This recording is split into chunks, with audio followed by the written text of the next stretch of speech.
இந்த பொண்ணுக்கும் அந்த பையனுக்கும் 2 வருஷத்துக்கு முன்னாடியே கல்யாணம் ஆயிடுச்சு. போடா அப்படின்னு சொல்லிட்டு போய்கிட்டே இருந்திருக்கணும்.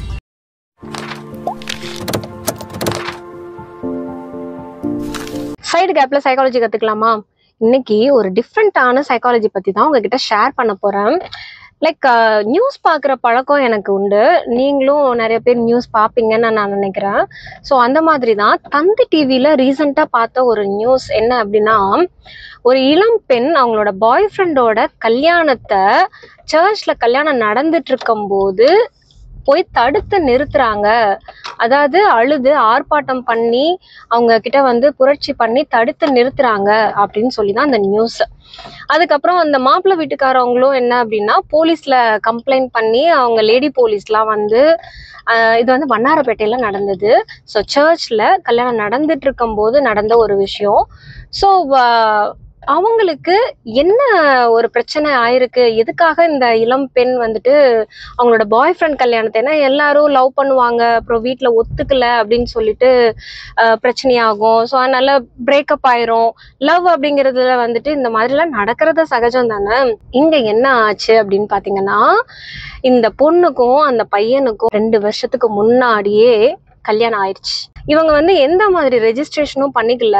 அவங்க 2 பேரும் ரிங்கு மாத்திட்டு ஒரு பிலீவ், ஓகே நம்ம 2 பேரும் சேர்ந்து வாழலாம். ஏன்னா இப்பதான் லிவிங் டுகெதர் ரிலேஷன்ஷிப், ஸோ இதெல்லாமே காமன் ஆயிடுச்சு இல்லையா.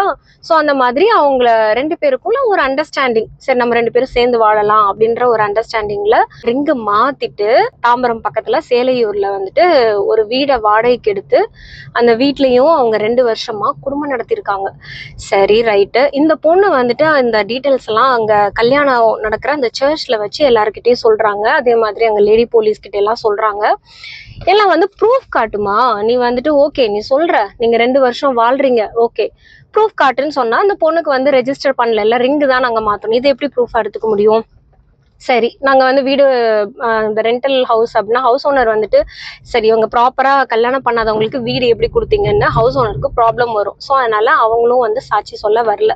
கடைசியில இந்த பொண்ணு ரொம்ப ஆதங்கப்பட்டுட்டு எனக்கு ஒரு நியாயமே கிடைக்கல அப்படின்னு சொல்லி கத்தி கூச்சல் போட்டுட்டு அதுக்கப்புறமா இவங்களை வலுக்கட்டாயமா அந்த லேடி போலீஸ் என்ன பண்ணாங்கன்னா, ஆட்டோல அவங்க காலெல்லாம் மடக்கி அவங்கள ரொம்ப வலுக்கட்டாயமா ஃபோர்ஸ் பண்ணி கை காலெல்லாம் அப்படியே ட்விஸ்ட் பண்ணி அவங்கள எடுத்துட்டு போயிட்டு ஸ்டான்லி ஹாஸ்பிட்டல்ல போய் அட்மிட் பண்ணாங்க. கவுன்சிலிங் கொடுங்க, ஸோ இவங்களுக்கு என்ன ஏதுன்னு பேசுங்க. ஸோ இந்த மாதிரியான ஒரு பிரச்சனைகள் லிவ் இன் ரிலேஷன்ஷிப் அப்படின்னு சொல்லி நம்ம நினைக்கிறோம்ல. லிவ் இன் ரிலேஷன்ஷிப்ல நம்மளுக்கு தெரியும் என்ன மாதிரியான பிரச்சனைகள்லாம் வரும் அப்படின்னு சொல்லிட்டு. ஒன்று, நீங்க உங்களோட பாய் ஃப்ரெண்டோட ஓகே பிடிச்சிருக்கு, முன்னாடியே நம்ம கல்யாணம் பண்ணிக்கணும், வீட்டில் அக்செப்ட் பண்ண மாட்டாங்க. மேபி ரிலீஜியன் ப்ராப்ளமா இருக்கலாம், இல்லை ஓகே அவங்க வீட்டில் லவ்வே பிடிக்கல அப்படின்ற மாதிரி கூட சுச்சுவேஷன்ஸ் இருக்கலாம். பேரண்ட்ஸ்க்கு லவ் பிடிக்காது, அதனால நாங்கள் முன்னாடியே ஒரு சேஃப்டிக்கு கல்யாணம் பண்ணிக்கிறோம்னா ரெஜிஸ்டர் பண்ணிடுறது சேஃப். இப்போ நீங்க 2 பேரும் மனசுன்னு சொல்லிட்டு ஒரு அண்டர்ஸ்டாண்டபிள்ல லிவிங் டுகெதர்ல வந்துடுறீங்க. ஸோ அதுக்கப்புறமா இந்த மாதிரியான பிரச்சனைகள் உங்களுக்குள்ள ஏதாவது மனஸ்தாபம் ஏற்பட்டிருக்கலாம். இல்லை அப்படின்னா நான் பொண்ணோ இல்லை பையனோ, ஏன்னா பொண்ணும் சில பேர் பண்ணுவாங்க, சில மோஸ்ட்லி பசங்க பண்றாங்க. 2 வருஷமோ 3 வருஷமோ முடிஞ்ச அளவு அவங்க வேலை பார்க்குற டைம் இல்லை வெளியூர்ல போகும்போது 2 பேரும் லிவிங் டுகெதர்ல இருந்துடுறாங்க. எங்க வீட்டுல ஃபோர்ஸ் பண்றாங்க, வீட்டுல பாக்குற மாப்பிள்ளை தான் நான் கல்யாணம் பண்ணிக்கணும்னு சில பொண்ணுங்க சொல்லுவாங்க, வீட்டுல பாக்குற பையனை தான் நான் கல்யாணம் பண்ணிக்கணும் அப்படின்ற மாதிரி சில பசங்களும் கலட்டி விடுறதுக்காக கூட சொல்லுவாங்க. இதெல்லாம் பிளே பாய் பிளே கேர்ள் அப்படின்லாம் கூட நம்ம சொல்லலாம். சோ எதுவா இருந்தாலுமே நீங்க இப்படி கல்யாணத்துக்கு முன்னாடி, அதாவது நம்மளோட சோஷியல் லைஃப், ஸோ அந்த சோஷியல் லைஃப் எல்லாருக்குமே வீட்டில் பெரியவங்களுக்கு, அதாவது ஃபேமிலிக்கு 4 பேருக்கு தெரியாம நீங்க சீக்ரெட் ரிலேஷன்ஷிப்ல இருக்கீங்க அப்படின்னா ரொம்பவே நீங்க கேர்ஃபுல்லா தான் இருக்கணும். ஏன்னா மென்டலி உங்களுக்கு இந்த மாதிரியான டிஸ்டர்பன்சஸ்லாம் வரதான் செய்யும். ஏன்னா நீங்க இருக்கிறது சீக்ரெட் ரிலேஷன்ஷிப். இந்த ரிலேஷன்ஷிப் நிலையானது கிடையாது அப்படிங்கிறத ஃபர்ஸ்ட் நம்ம புரிஞ்சுக்கணும். மனதளவுல என்ன மாதிரியான பாதிப்புகள் வரும் அப்படின்னா, ஃபர்ஸ்ட் வந்து ஒரு கில்ட், ஐயோ நம்ம தப்பு பண்ணிட்டோமோ நம்ம முன்னாடியே. ஏன்னா இப்போ நீங்க லவ் பண்றது தப்பே கிடையாது. லவ் பண்றது வந்து நீங்க எந்த ஸ்டேஜ்ல வேணா எப்படி வேணாலும் நீங்க லவ் பண்ணலாம். லவ் அப்படிங்கிறது ஒரு நல்ல ஒரு குட் மெமரிஸ் அண்ட் ஃபீலை தான் கொடுக்கும். பிசிக்கல் ரிலேஷன்ஷிப், அதாவது இன்டிமசி, செக்ஷுவல் ரிலேஷன்ஷிப்ல முக்கியமா கல்யாணத்துக்கு முன்னாடி இருக்கிற இன்டிமசி. ஸோ இது என்ன அப்படின்னா ரொம்ப பெரிய இம்பாக்டை எப்படி கிரியேட் பண்ணும் தெரியுங்களா? உங்களுக்கு வந்துட்டு அவரோட சேர்ந்து வாழவும் முடியாது, வாழாம இருக்கவும் முடியாது அப்படிங்கிற மாதிரி ஒரு மென்டாலிட்டியை உங்களுக்கு கிரியேட் பண்ணி விட்டுரும். அது இல்லாம ஒரு டென்ஷன் அண்ட் ப்ரெஷர் எப்படி இருக்கும்? நம்ம எதுக்குடா வாழணும், நம்ம லைஃப் வந்துட்டு இந்த அளவுக்கு இவரை நம்பணும்ல, இந்த நம்பிக்கை துரோகம் அப்படிங்கிறது. உங்களுக்கு வந்து ரிலேஷன்ஷிப் ஸ்டார்ட் ஆகும்போது நீ தான் எனக்கு உலகம், நீ தான் எனக்கு எல்லாமே, நீ இல்லை அப்படின்னா என்னால வாழ முடியாது, எங்க வீட்டுல நான் கன்வின்ஸ் பண்ணிக்கிறேன். இது வந்து பொண்ணு தான் பண்றாங்க, பையன் தான் பண்றாங்கன்னு சொல்ல முடியாது. இந்த ஹார்மோனல் சேஞ்சஸ் வந்துருச்சு, ஆசை வந்துருச்சு அப்படின்னு சொன்னாலே, அதுவும் இப்பெல்லாம் நம்ம படிச்சு முடிச்ச உடனே நம்ம வந்துட்டு வேலைக்கு போறாங்க, அதுவும் இந்த வேலைக்கு போறது, வெளியூருக்கு வேலைக்கு போறது, இதெல்லாமே சரிதான். அப்ராட்ல போறவங்களுக்கு எல்லாம் நம்ம சொல்லவே வேணாம். ஸோ அந்த லிவ் இன் ரிலேஷன்ஷிப்ல இருக்கிறதுன்றத காட்டிலும் செக்ஸ், நம்ம அந்த செக்ஷுவல் ரிலேஷன்ஷிப்பை எப்படி நம்ம ஹெல்த்தியா மெயின்டைன் பண்றோன்றது ரொம்ப முக்கியம்.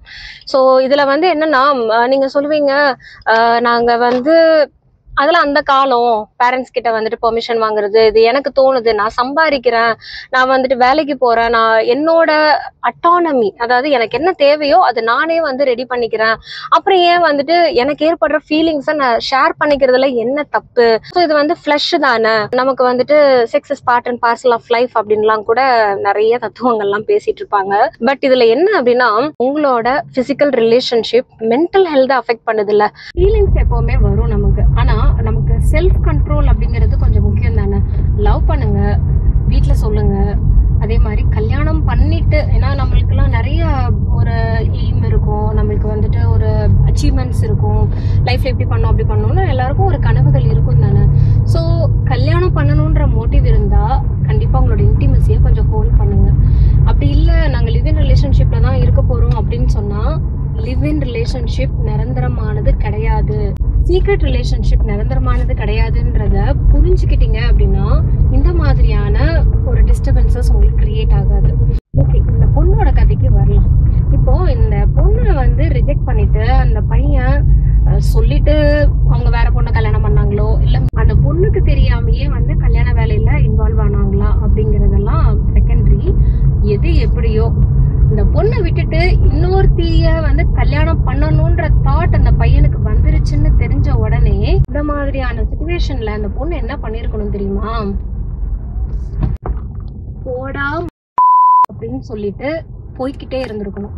அதை விட்டுட்டு அந்த பொண்ணு வந்து அங்க போய் அழுது ஆர்ப்பாட்டம் பண்ணி இது என்ன பிரயோஜனம்?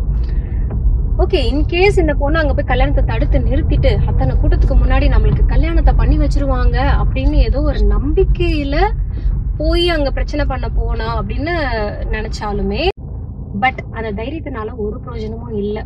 ஏன்னா முன்னாடியே வந்து இந்த சீக்ரெட் ரிலேஷன்ஷிப்ல எந்த ஒரு ப்ரூஃபும் வச்சுக்கல. அதே மாதிரி அந்த பொண்ணுக்கும் வந்துட்டு இதுக்கப்புறமா கல்யாணம் பண்ணி வச்சா அந்த பையன் அந்த பொண்ணை நல்லா பாத்துக்குவாங்க நீங்க நினைக்கிறீங்களா? டெஃபினட்டா இல்லை. ஏன்னா இத்தனை பேர் முன்னாடி என்னை அசிங்கப்படுத்திட்டியே அப்படிங்கிற வெஞ்சன்ஸ் அந்த பையன் மனசுலயும் இருக்கும். அதே மாதிரி அந்த பையனோட அம்மா அப்பா, ஃபியூச்சர் மாமியார் மாமனார், அவங்களும் ரொம்பவே ரிவெஞ்ச் எடுப்பாங்க. அந்த பொண்ணு நிம்மதியா சந்தோஷமா என்ன அந்த 2 வருஷத்துல அவங்க லிவிங் டுகெதர்ல சீக்ரெட் ரிலேஷன்ஷிப்ல வாழ்ந்தாங்களோ அந்த வாழ்க்கைய கண்டினியூ பண்ண முடியாது. இதுதான் வந்து உண்மை. ஸோ இதை பத்தி நான் ஏன் பேசினேன் தெரியுங்களா? நிறைய கவுன்சிலிங் கேசஸும் இந்த மாதிரி தான் வராங்க. சீக்ரெட் ரிலேஷன்ஷிப்ல இருக்கிறது, லிவிங் டுகெதர்ல இருக்கிறது. ஸோ நாங்க ஒர்க் பண்றோம், ஸோ ஒர்க் பண்ணும்போது நாங்க 2 பேரும் ஒரே கம்பெனில ஒர்க் பண்ணிட்டு இருக்கோம், அதனால எங்களுக்கு லவ் ஆச்சு, வீட்டில் அக்செப்ட் பண்ண மாட்டாங்க, முன்னாடியே நாங்க ரிலேஷன்ஷிப்ல இன்வால்வ் ஆயிட்டோம். இந்த மாதிரி பல சிச்சுவேஷன்ஷிப்லாம் கிரியேட் ஆயிட்டு இருக்கு. உங்க பிசிக்கல் நீட்ஸ்க்காக, உங்களோட சிச்சுவேஷன்ஸ்க்காக நீங்க வந்துட்டு எடுக்கிற இந்த ரிலேஷன்ஷிப்ல உங்க மென்டல் ஹெல்த்தும் அஃபெக்ட் ஆகும். ஸோ அதனால நீங்க எல்லாத்தையுமே நியூட்ரலா டேக் இட் ஈஸியா மியூச்சுவலாவே வச்சுக்கிட்டீங்க அப்படின்னு சொன்னா இந்த மாதிரியான மென்டல் ட்ராமாஸ் எல்லாம் நீங்களே ஓவர் கம் பண்ணிக்க முடியும். பெட்டர் அஸ் அ சைக்காலஜிஸ்டா இந்த மாதிரியான ரிலேஷன்ஷிப்ஸை அவாய்ட் பண்ணா நல்லது. லவ் பண்ணுங்க, தப்பே கிடையாது. ஜாலியாக என்ஜாய் பண்ணுங்க, தப்பே கிடையாது. ஆனால் இன்டிமசி, கல்யாணத்துக்கு முன்னாடி ஃபிசிக்கல் ரிலேஷன்ஷிப் அப்படிங்கிறது எப்பவுமே மன கஷ்டத்தை தான் கொடுக்கும். Take care of your mental health. By.